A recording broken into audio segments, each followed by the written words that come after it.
Hi, everyone. I'm Noah Burke, co-CEO of Aptitude8, reporting and broadcasting directly from HubSpot Inbound Conference in San Francisco.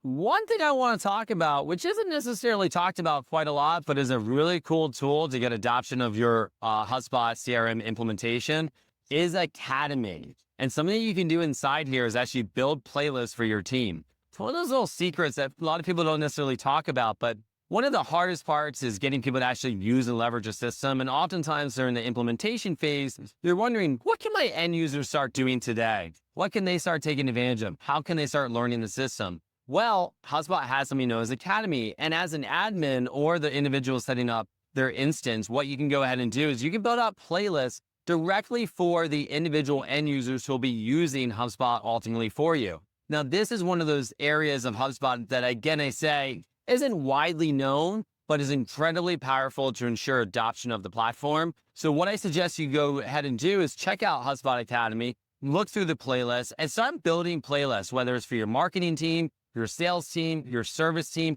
and you're going to notice something: quicker adoption once you go live. Thank you so much for listening today. Again, Noah Burke, co-CEO of Aptitude8. Hope you enjoyed this content and check out our other content.